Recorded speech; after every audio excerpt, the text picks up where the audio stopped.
Bienvenue pour corriger cet exercice. Alors, pendant le premier mois de croissance de certaines plantes, telles que le maïs, le coton ou le soja, la vitesse de croissance en grammes par jour est proportionnelle au poids P du moment. Pour certaines espèces de coton, dP sur dt égale 0,21 P.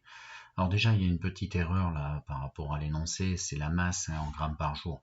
C'est pas le poids c'est une force qui est en newton. Vous avez vu ça en physique, donc une petite erreur de frappe dans cet exercice, c'est la masse qui est considérée. Donc moi, je vais pas prendre la lettre P, mais je vais prendre la lettre M, d'accord? Et donc ça sera cohérent en grammes par jour, puisque la variable, vous allez voir, ça va être le temps. D'accord. Alors voilà la relation qu'on vous donne, et donc nous, on va l'imaginer avec la lettre ici, disons grand M, d'accord? D de M sur dt. Donc la variation de la masse par rapport au temps est égale à 0,21 fois la masse, d'accord? Et on nous demande, petit 1, déterminer la forme de la fonction P. Alors en fait, de la fonction M. Je vais corriger l'énoncé tant que j'y suis. Alors en fait, la première chose à voir, c'est qu'ici, en fait, vous avez la dérivée. D'accord? Ici, vous avez la dérivée de la fonction M, d'accord, par rapport au temps, et elle doit être égale à un multiple de la fonction M. Donc, en fait, c'est une équation différentielle que l'on reconnaît là de base, y' égale à y.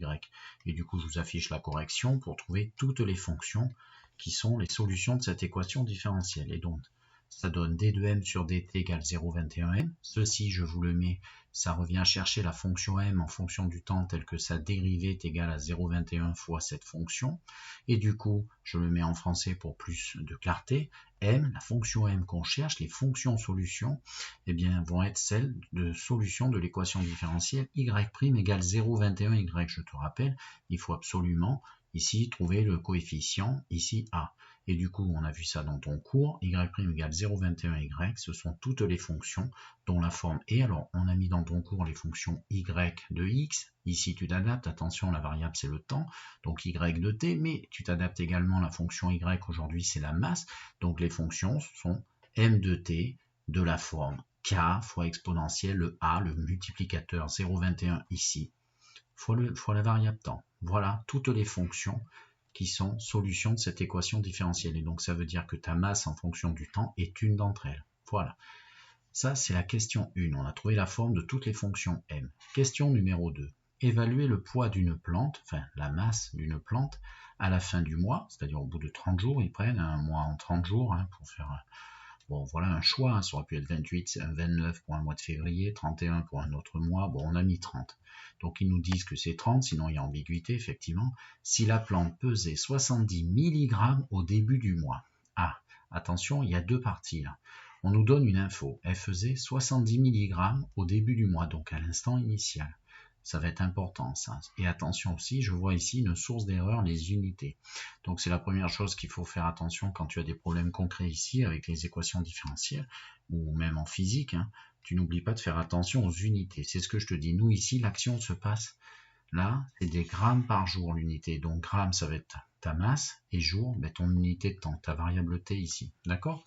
Alors ici, qu'est-ce qu'on nous dit? Il va falloir trouver en fait, le poids d'une plante au bout de 30 jours. Mais on sait qu'au bout de 0 jours, c'est-à-dire au début, elle faisait 70 mg. Alors déjà, on va faire attention aux unités et on va trouver la solution particulière. Donc c'est ce que je t'affiche ici, la solution particulière qui vérifie effectivement cette relation. Donc d'après l'énoncé, la plante pesait 70 mg. Alors fais bien attention, ce sont des milligrammes, j'ai mis du rouge ici pour attirer ton attention. Donc 70 fois 10-3 grammes, je te rappelle un milligramme, un millième de gramme, c'est donc un gramme divisé par 1000, ou autrement écrit 10-3 grammes. Au début du mois, donc ça veut dire à l'instant t égale à 0 jours. D'accord, ce que je t'ai mis ici en vert. Donc ça se traduit par le fait que la masse à 0 jours, au tout début, est égale à 0,07. Je t'ai fait la petite conversion de 70 fois 10-3, ça te fait un 0,07 grammes. Et du coup, attention, ça c'est bien des jours, et ça c'est bien des grammes. Du coup, si m de 0, je veux que ça fasse 0,07, ça va te fixer la valeur de cette constante. Si tu veux qu'ici, pour 0, m de 0, ceci va faire 0 en exposant, 0,21 fois 0, ceci avec l'exponentielle de 0 va faire 1, et donc 1 fois k doit te donner un résultat de 0,07, ça va entraîner que k fait 0,07. Et si k fait 0,07, tu remplaces et tu as ton modèle particulier ici. Donc ici, c'est des champs de coton. Ta masse en fonction du temps sera donnée par cette fonction. Voilà. Donc ça, c'est la première partie de la question. On a trouvé la fonction, le modèle général. Mais nous, on veut savoir La masse, attention, je corrige, hein, la masse au bout de 30 jours, eh bien, il suffit de calculer ici pour la valeur particulière t égale à 30. Et du coup, tu termines cet exercice en prenant pour t égale à 30, tu fais ton calcul. Ça donne donc pour t égale à 30, tu obtiens m de 30. Tu remplaces ta variable par 30, tu fais tes petits calculs, tu arrondis, ça fait à peu près 38,1 g. Donc au bout de 30 jours, tu peux estimer que ta masse sera de 38,1 g. Voilà.